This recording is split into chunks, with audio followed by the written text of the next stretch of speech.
This is Lewis Art for Boxing Social in association with Empire Fight Store and William Hill. Delighted today to be joined with Hamzah Sheeraz. How have things been, mate? How have you been?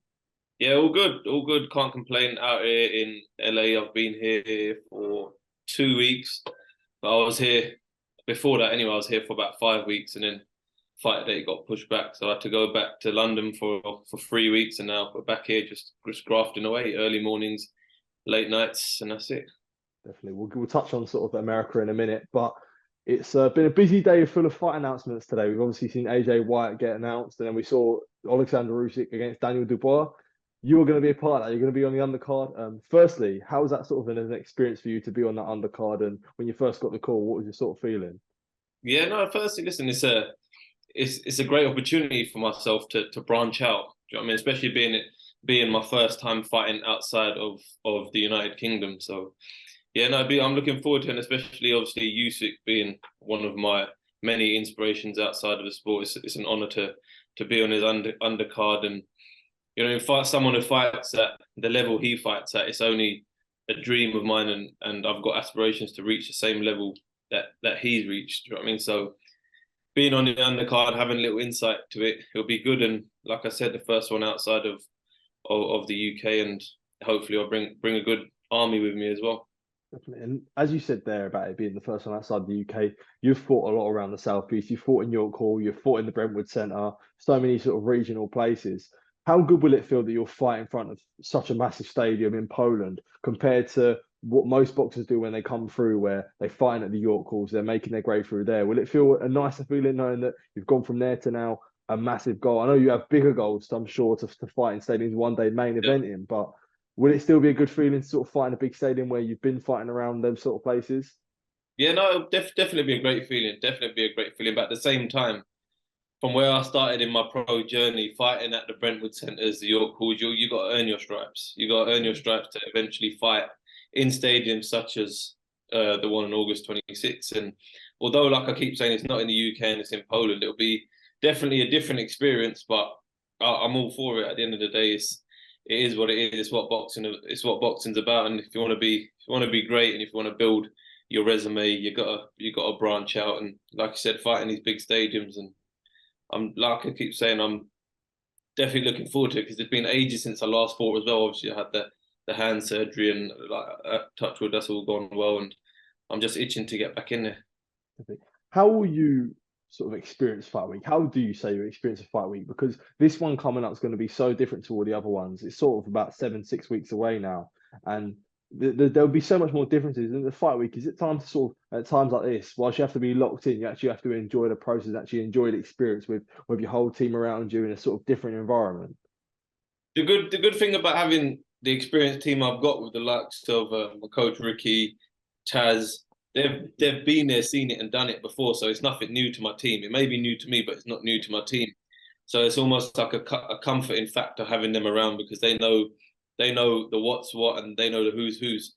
So going into it, I just take it all into my stride. Really, I know I've put in the hard work, I've put in the hours, I've put in the graft, and it's all about everything down to me. It's just fighting. Like I always say, as much as I rely on my team, they rely on me, vice versa. So I just let them do their thing. I listen to what they say, go into fight, do the interviews, get the weigh-in over and done with, and then it's all over to me to do what I do best.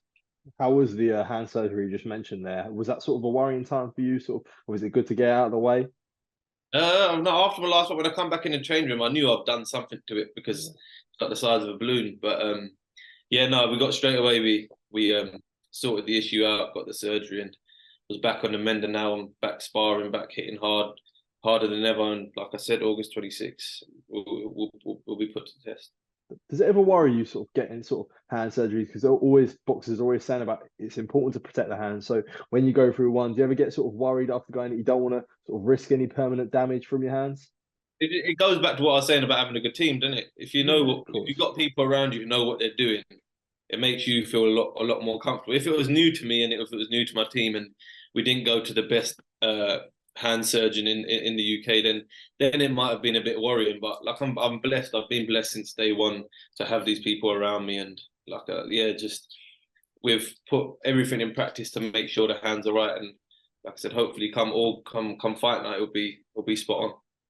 Absolutely. Well, we'll sort of talk about your team now. You just mentioned they're pitching in LA. How is that as an experience for you? Not only just in a boxing term, but what would you say the lifestyle changes have been like for you from being in the UK now training in America? You've experienced both sides. Is there much big different lifestyle changes, and was it a bit of a culture shock for you?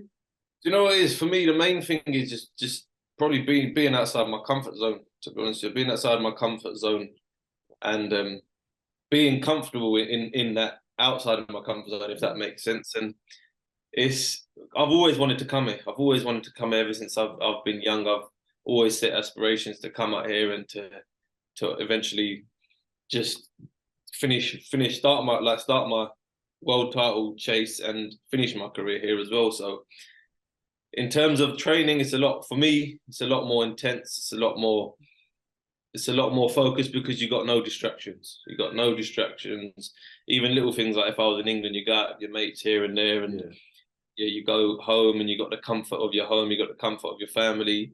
But don't get me wrong. Some fighters like that. Some fighters want that. But when it comes down to me as a fighter, I just isolate myself from that whole situation and just get cracking with things. Don't get me wrong. I do enjoy myself as well. But that's after the fight. I play catch up with family and friends. But I understand.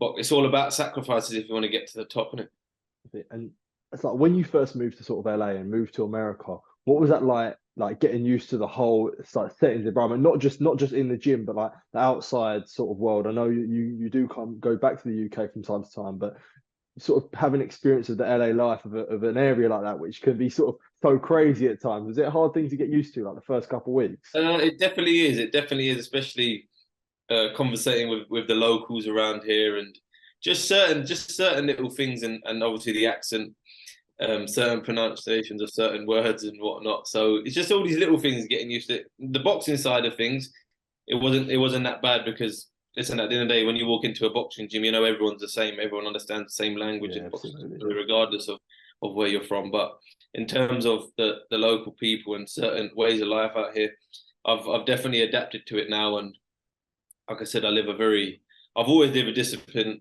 life, but out here it's even more disciplined because if I'm not training, I'm sleeping. If I'm not sleeping, I'm training. When did you realize for yourself, you talked about you prefer being isolated, being away from sort of everyone and having no distractions. When did you realize that was right for you? Like I said, when I started having people with experience on board, such as like I've been saying at Taz as well, it's when they tell you like, listen, this is what it takes. Until you do it, until you're in that certain situation, you don't realize like, okay, this is why they said what they said.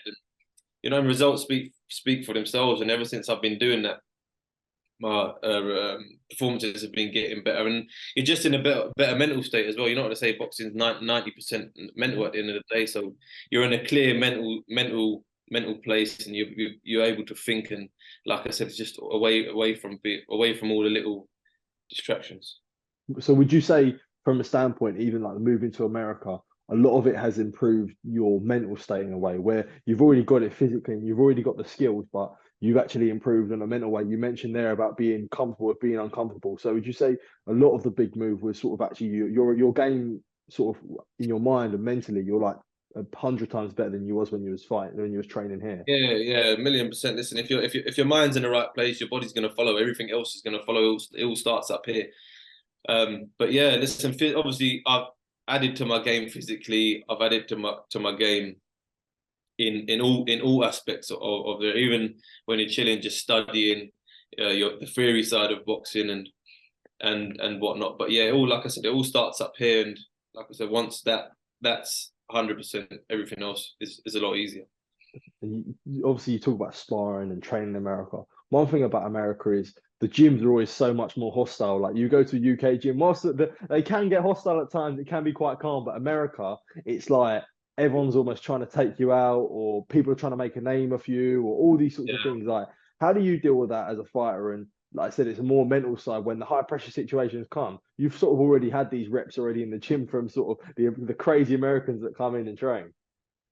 Yeah, no, I experienced that when I first come in, my first camp, especially being from the UK. Word comes around that there's a new 160 pounder, 154 pounder, whatever it was at the time.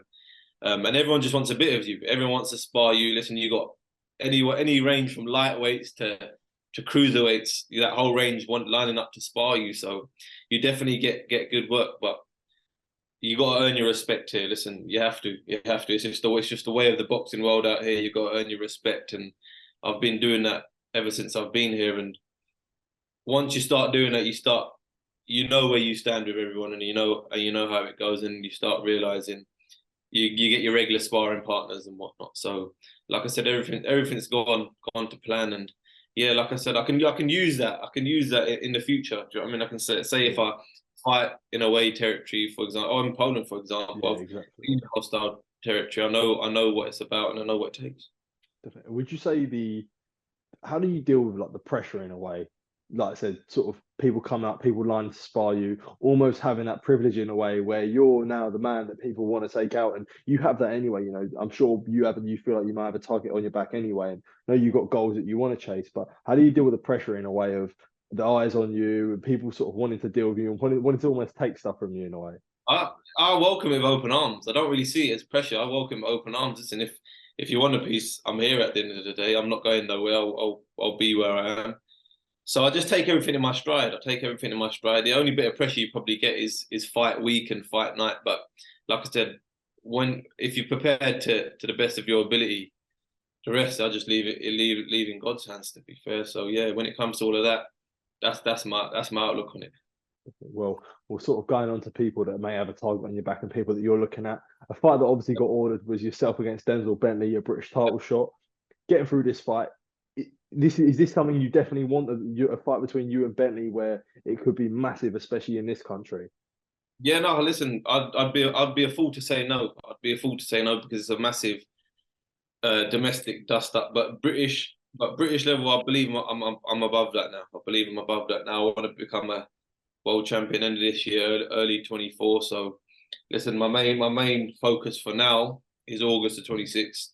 Take it one fight, one step at a time because I don't want to get ahead of myself.